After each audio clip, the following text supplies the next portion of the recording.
மாண்புமிகு இந்து சமய அறநிலையத்துறை அமைச்சர் அவர்களின் வழிகாட்டுதலின்படி இந்த ஆண்டு நவராத்திரி விழா நிகழ்ச்சிகள், கலை நிகழ்ச்சிகள் சிறப்பான முறையில் ஏற்பாடு செய்யப்பட்டுள்ளது. இந்த நிகழ்ச்சிகளை சிறப்பாக ஏற்பாடு செய்து தந்த எங்களது திருக்கோயில் அரங்காவலர் குழு தலைவர் திருமிகு முரளிகிருஷ்ண ஐயா அவர்களை இந்த நிகழ்ச்சியை தொடங்கி வைக்குமாறு அன்போடு கேட்டுக்கொள்கிறோம். இந்த நிகழ்ச்சிக்கு ஏற்பாடு செய்த அரங்காவலர் குழு தலைவர் மற்றும் அரங்காவலர்கள் மற்றும் திருக்கோயில் பணியாளர் அனைவருக்கும் நன்றி கலந்த வணக்கத்தை தெரிவித்துக் கொண்டு, இன்று நிகழ்ச்சிக்கு வருகிறது சிறப்பு நிகழ்ச்சிகளை வழங்க வந்திருக்கக்கூடிய இன்னிசை நிகழ்ச்சியாக வழங்க வந்திருக்கக்கூடிய திரு கௌதம் ராமலிங்கம் அவர்களை பற்றி ஓரிரு வார்த்தைகள் இந்த மேடையிலே தெரிவிக்க வேண்டிய அவசியமாக உள்ளது. திருநெல்வேலியைச் சேர்ந்த திரு ராமலிங்கம் சிவசைலம் அவர்கள் பொறியாளர், திரு சிவசைலம் ஆசிரியை லலிதா சிவசைலம் ஆகியோரின் தவ புதல்வர் ஆவார். இவர் அண்ணா பல்கலைக்கழகத்தில் பொறியாளர் பட்டம் பெற்றவர். தற்சமயம் அமெரிக்காவை தலைமையகமாக கொண்ட ஒரு பன்னாட்டு நிறுவனத்தில் மூத்த தயாரிப்பு மேலாளராக, அதாவது சீனியர் ப்ரொடக்ஷன் மேனேஜராக பணியாற்றி வருகிறார். கர்நாடக சங்கீதத்தை 7 வயது முதல் முனைவர் நெல்லை வீணை சரஸ்வதி அவர்களிடமும், 15 வயது முதல் வேலூர் குரு திருமதி ஜெயலட்சுமி அவர்களிடம் தொடர்ந்து கற்றவர். 2018 முதல் MMA பயிற்சி பெற்றவர். சென்னை மற்றும் பெங்களூரில் பல இசைக்குழுக்களில் முன்னணி பாடகராகவும் கிடாரிசை கலைஞராகவும் இருக்கிறார். 2000 ஆண்டு சன் டிவியின் வணக்கம் தமிழகம் நிகழ்ச்சியின் அங்கமான சாதனை நாயகன் பகுதியில் தொடர்ந்து 3 வாரங்கள் இவரது நேர்காணல் ஒளிபரப்பப்பட்டது. நெல்லை வானொலி மற்றும் அகில பாரத வானொலியில் இசை தொண்டாற்றியுள்ளார்.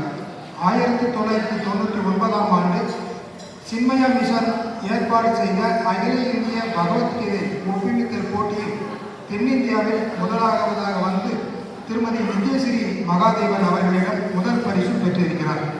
சுவாமி ஜெயந்தரேஸ்வர சுவாமிகள், வானமாமலை GF சுவாமிகள் போன்ற பெரும் மகான்கள் முன்னிலையில் 4000 திவ்ய பிரபந்தம் உட்பட பல்வேறு கச்சேரிகள் நிகழ்த்தியுள்ளார்.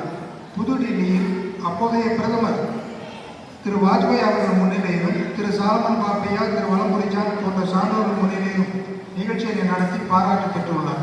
தமிழ்நாடு அரசு கலை பண்பாட்டுத்துறை சார்பில் கலை இளமணி விருது, திருக்குறளை பண்ணோடு பாடியமைக்காக திருக்குறள் இசைச்செல்வர் விருது, மதுரை நகைச்சுவை மன்றம் சார்பில் தென்கட்சிக்கோ சுவாமிநாதன் அவர்கள் மற்றும் திரு திருஞான சம்பந்தம் ஆகியோரின் தலைமையில் ஏழிசை செல்வன் விருது, குடியேற்றம் அதாவது குடியாட்டம், முத்தமிழ் சுவை சுற்றம், 2005 ஆண்டு இயல் இசை சுடர் விருது என பல்வேறு விருதுகளால் கௌரவிக்கப்பட்டவர். இசை மேதை பட்டத்தை ரோட்டரி சங்கம் வழங்கி இவரை கௌரவித்தது. தமிழ்நாட்டில் எண்ணற்ற திருக்கோவில்களில் திருமுறை இசை, 4000 திவ்ய பிரபந்தம், அம்மன் பாடல்கள், ஐயப்பன் பாடல்கள் உட்பட பல பக்தி பாடல்களை பாடியுள்ளார். இன்றும் அலுவலக விழாக்களிலும் விளம்பரங்களிலும் பக்தி பாடல்களை பாடி வருகிறார். இத்தகைய சிறப்புமிக்க இசைக்கலைஞர் இன்றைய நமது திருக்கோயிலுக்கு வருகை தந்து இந்த நிகழ்ச்சியை நிகழ்த்தியுள்ளார். அனைவரும் வருகை தந்து அமைதியாக இருந்து நிகழ்ச்சியை கண்டுகளிக்குமாறு அன்போடு கேட்டுக்கொள்கிறோம். இந்த நிகழ்ச்சியை இன்று ஏற்பாடு செய்து உபயமாக வழங்கிய எங்களது அரங்காவலர் குழு தலைவர் திருமிகு முரளிகிருஷ்ண ஐயா அவர்களுக்கு திருக்கோயில் சார்பாக மலர் மாலை அணிவித்து சிறப்பு செய்கிறோம்.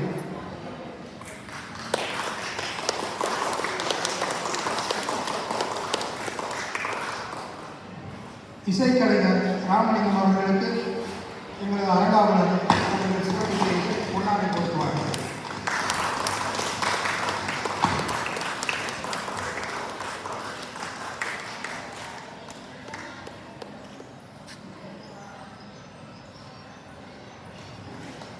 இந்த நிகழ்ச்சிக்கு பக்கவாத்தியமாக எங்களது திருக்கோயில் இசைக்கலைஞர் மோகன சுந்தரம் அவர்களுக்கு அரங்காவலர் குழு தலைவர் அவர்கள் மலர்மாலை அணிந்து சிறப்பு செய்வார்கள். நேற்றைய இந்த அரங்கத்திலே சிறப்பான முறையிலே சொற்பொழிவு நிகழ்த்திய திருக்கோயில் ஓதுவார் அவர்களுக்கு திருக்கோயில் சார்பாக மலர் மாலை அணிவித்து சிறப்பு செய்யப்படுகிறது.